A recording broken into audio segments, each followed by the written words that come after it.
Hey everybody, it's Lincoln from WallStreetZen here. By the end of this video, you'll know exactly how to efficiently find new, high-quality stocks to add to your portfolio based on your personal investing style. If you're interested in learning about how WallStreetZen has automated the fundamental analysis process, click the link down below to check out our Zen Score video. Today, we're going to talk about how to find new stock ideas using the WallStreetZen screener. The screener is almost infinitely customizable. You can set it up to fit your personal investing style, save commonly used criteria, or start randomly combining multiple filters to create a potential list of ideas that's totally unique. Regardless of whether you're looking for high growth stocks, small cap value, cash generating dividend payers, or entertainment companies with a Zen score of exactly 42, you can do it. You can think of the screener like a big filter, where you choose the criteria and it automatically filters out the companies based on that criteria. Let's start by adding in a few filters I personally use to find new stocks. Remember, this whole process is highly individualized and is totally up to you based on what you find important. I don't use the same filters every time, and usually end up playing around with multiple inputs to get a variety of ideas. Once I get those ideas, I begin to use Zen Score, Top Analysts, and the rest of the research and evaluation tools on WallStreetZen's site. So I want the screener to give me a list of good ideas, but also keep it fairly narrow, so I don't have to evaluate a ton of stocks. There's been a tech sell-off lately, so I'm going to try to find a technology company that represents good value and is also recession-proof. Now that I've set my target, let's start honing in on it. Up first, I'm going to add a sector of technology. And I pretty much always look at the analyst forecasts right off the bat, so I'm going to go ahead and filter on that to save me some time by setting a forecast score of 30. Note how each filter I'm adding is lowering the total amount of companies that's listed here. Personally, I'm usually aiming for between 5 and 20 stocks total. I'm a big fan of the PEG ratio, which compares a company's PE to its expected growth rate. Using the PEG allows me to more easily compare companies across industries and factor in their projected future growth rate. If one stock has a PE of 10 and a second stock has a PE of 20, which one is a better value? Before I answer that, I want to know what the expected growth rate is of each of those companies. If the first company is only expected to grow at 5% per year, and the second is expected to grow at 50% per year, the second company is the better value, even though its PE ratio is double that of the first.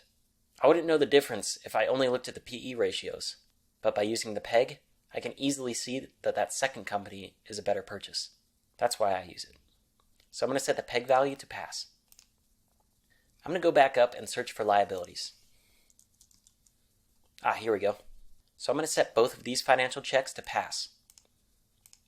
If you don't know what one of the filters means, you can simply hover over the tooltips icon right here. We can quickly see that these are measuring if assets are greater than liabilities. As an investor, I'm fairly cautious, so I want to make sure my companies are well prepared for any economic downturn. Now, I'm not going to use any of these other filters for now, but I will use them when we start comparing these stocks side by side.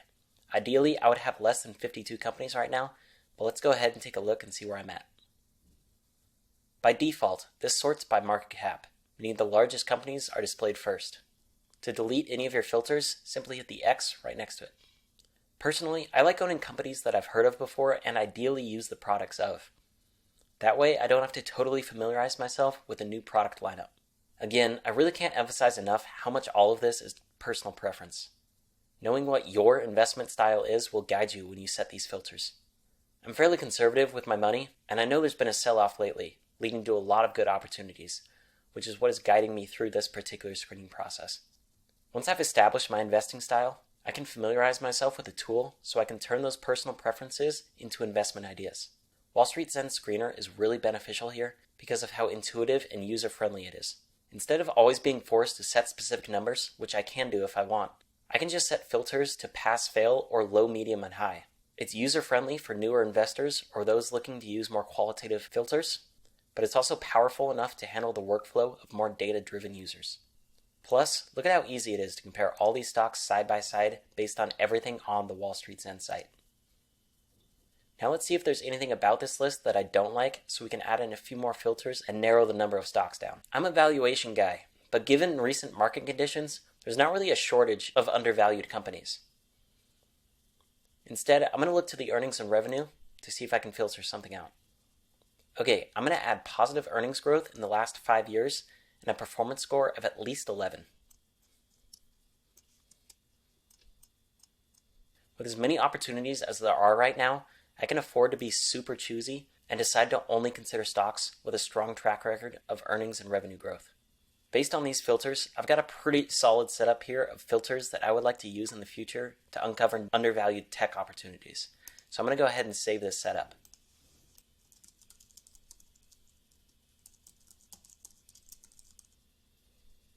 This build is now added to my save screeners, which I can access right here. Beautiful, we've now got a list of 20 names of potential candidates. And I'm surprised to see Micron still on here, so I'm going to take a quick look at its financials and forecast.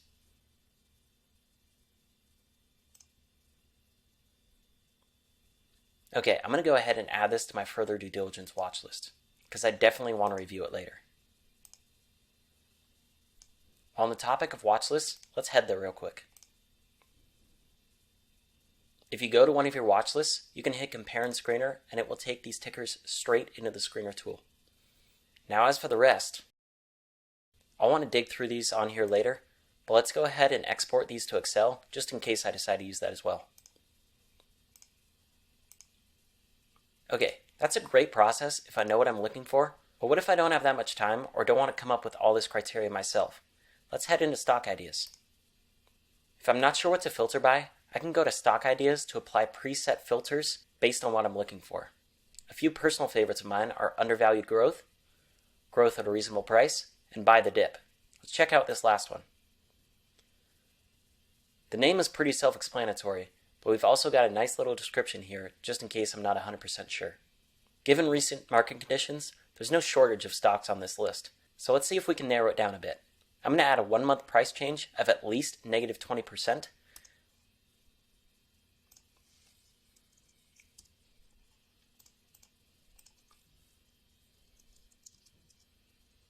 And I'm going to add upside of at least 100% based on analyst projections.